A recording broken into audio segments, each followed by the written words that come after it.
Bueno, el tema de la minería por décadas ha sido un punto de conflicto en nuestro país. La falta de una política concreta se traduce en conflictos, enfrentamientos entre pueblos y empresas mineras. El más reciente ejemplo de ello ocurrió la semana pasada. Fuerzas de la Policía Nacional Civil desalojaron la entrada al proyecto minero Progreso 7, derivada, conocido como el Tambor. La falta de una conciliación afecta negativamente a las comunidades y las empresas, dicen los expertos. Yuri Melini, experto en asuntos ambientales, explica el porqué de la resistencia de los pueblos y también de ambientalistas ante la industria de extractivas. Veamos lo que nos dice.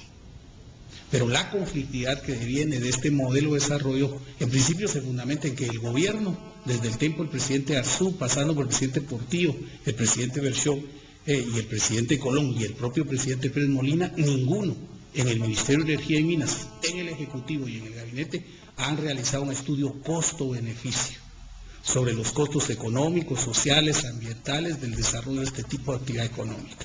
Pareciera ser que todos, y particularmente este presidente, están embobados con el tema de generar solo ingresos económicos y diversificar el Producto Interno Bruto y la matriz económica del país. Ahí hay una primera discusión de fondo. No se ha realizado en el país un estudio de análisis costo-beneficio sobre el fomento de esta actividad extractiva. El segundo tiene que ver con la soberanía y la dignidad de la nación.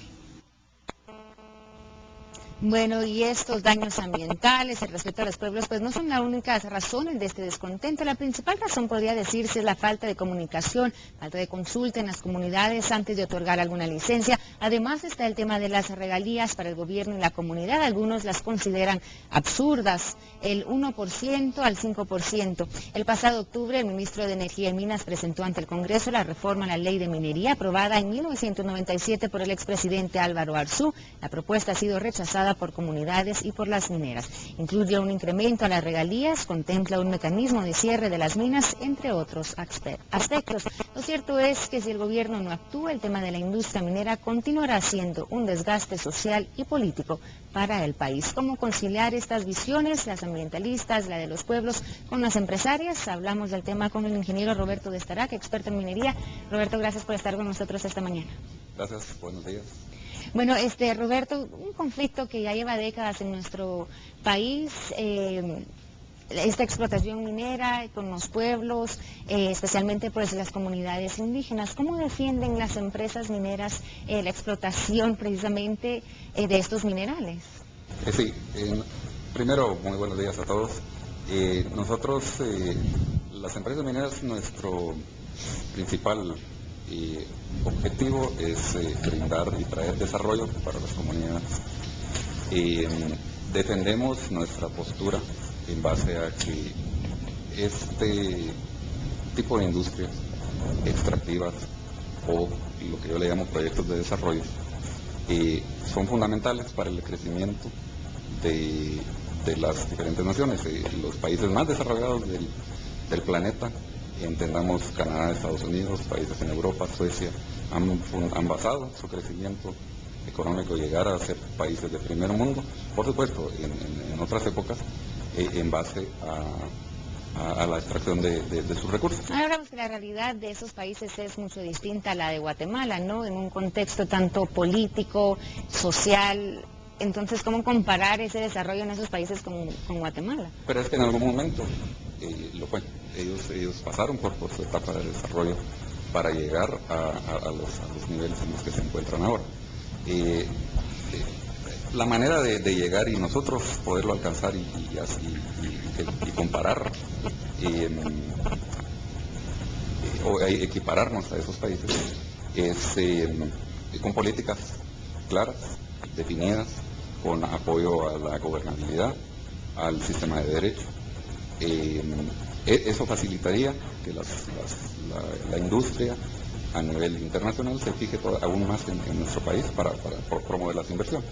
Hablando de leyes, hablando de estructuras, ¿cómo ven ustedes esta propuesta, la nueva propuesta del ministro de Energía y Minas que presentó, como habíamos hablado, en octubre al Congreso de la República? Incluye pues varios aspectos. ¿Cómo ven ustedes esta nueva ley, esta reforma? Hay todavía ciertos temas que podrían ser afinados, digámoslo así. Es una iniciativa congruente, pero aún no termina de incentivar al sector minero. Aquí hablamos de inversionistas extranjeros y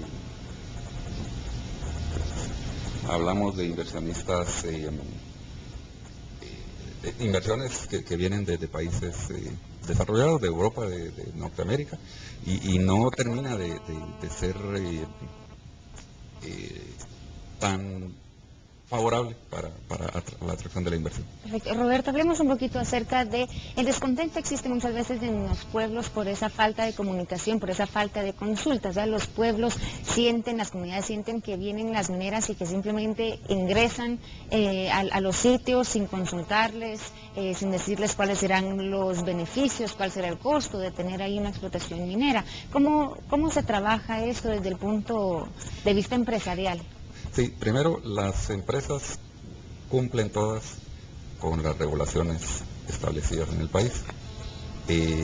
Hay procesos que se tienen que ir cumpliendo paso a paso para que una empresa pueda obtener sus licencias mineras, o pasan por diferentes tipos de licencias de reconocimiento, de exploración, posteriormente la explotación. Cada una dura o tiene una vigencia de varios años. Entonces no es que repentinamente aparezcan inconsultamente en una región determinada. Como un ejemplo muy claro es la mina Marlin.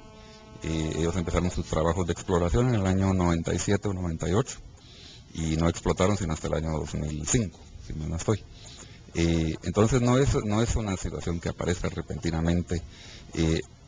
Sí se empieza a conocer más acerca de los proyectos, porque la minería tiene diferentes etapas, y en las etapas iniciales es muy poco el impacto que se tiene económico en las comunidades. Conforme ese impacto va aumentando, entonces es donde se hacen más notorios los proyectos y se percibe más la presencia de la empresa.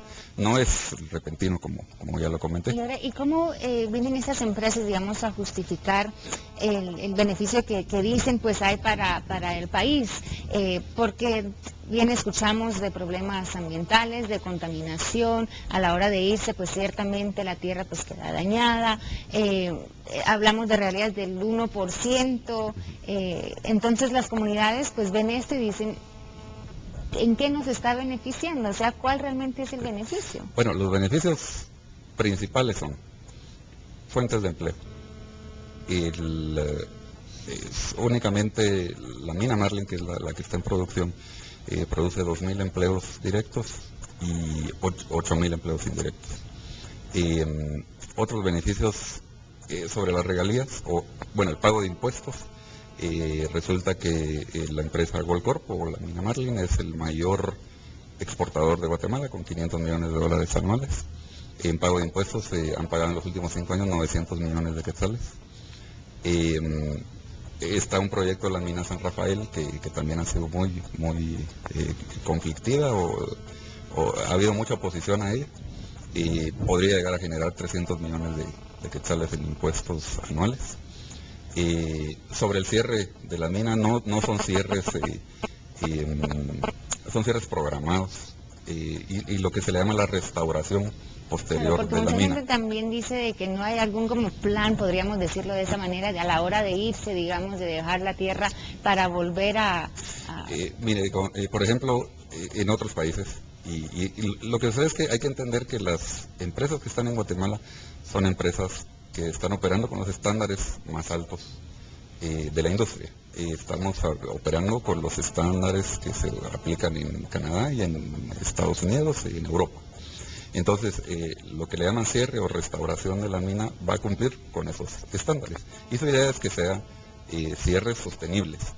Y existen ejemplos en otros países donde al cierre de una mina, el área que ocupó posteriormente se convirtió en, por ejemplo, hábitat para aves, en universidades, en reservas naturales de lagos artificiales. Se involucra o se intenta involucrar, existen ya planes trazados para involucrar a la comunidad en el manejo de esas instalaciones que van a quedar posteriormente. No es que quede, definitivamente la percepción es muy equivocada de que va a quedar un desierto o todo completamente destruido. Al contrario, el sistema de